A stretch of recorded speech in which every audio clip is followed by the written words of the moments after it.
আলাইকুম। কেমন আছেন আপনারা? নিশ্চয়ই ভালো। তো যারা পড়াশোনা করতে চান না, পড়াশোনা যাদের ভালো লাগে না, তাদের জন্য একটি গল্প আমার খুবই মনে পড়ছে। গল্পটা হলো এমন, এক দেশে এক রাজা ছিলেন,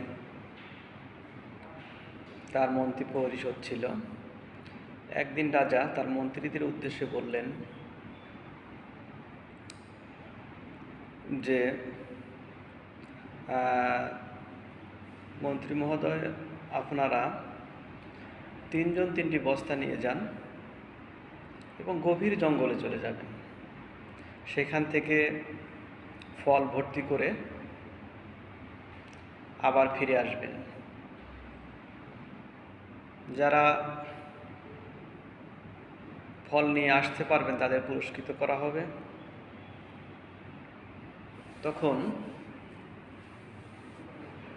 তিন মন্ত্রী তিনটা বস্তা নিয়ে যথারীতি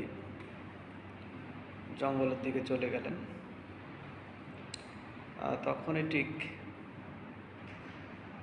জঙ্গলের মধ্যে গিয়ে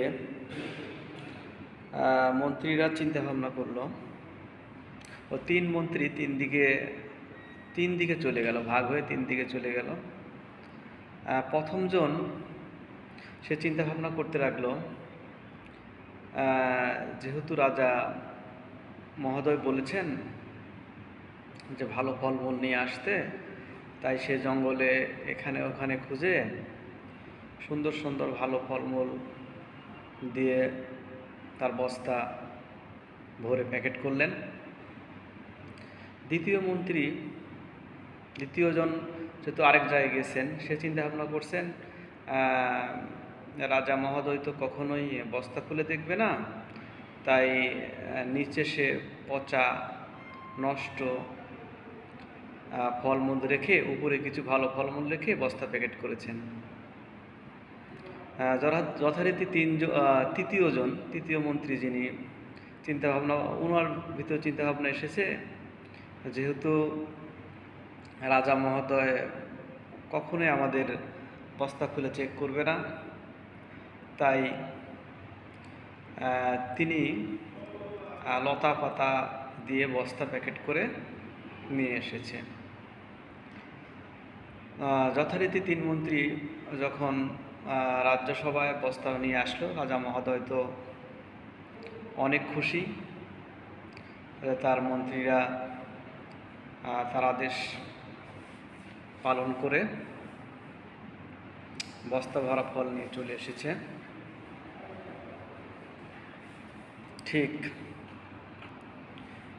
ঠিক তখনই রাজা মহোদয় একটি অ্যালার্ম জারি করলেন যে তিন মন্ত্রী যে ফল নিয়ে এসেছে, তিন মন্ত্রীকেই তুমি অন্ধকার প্রকোষ্ঠে 7 দিনের জন্য ফলের বস্তা সহ আটকে রাখো। 7 দিন পরে ওনাদেরকে বের করা হবে। তো যার যার বস্তা সহ সব আলাদা আলাদাভাবে তিন মন্ত্রীকে রেখে দিলেন অন্ধকার প্রকোষ্ঠে, কারাগারের ভিতরে। তো প্রথম মন্ত্রী যিনি বস্তা ভরা ভালো ফলমূল নিয়ে এসেছেন, তিনি যে ফলমূল এনেছেন, ও ফলমূল খেয়ে ভালো ফলমূল তার 7টা দিন অনায়াসে কেটে গেছে ভালোভাবে। দ্বিতীয় যে মন্ত্রী অর্ধেক পচা আর অর্ধেক ভালো ফল নিয়ে এসেছে, তো উনিও তার ওই ভালো ফলমূল 2 দিন খেতেই শেষ হয়ে গেছে।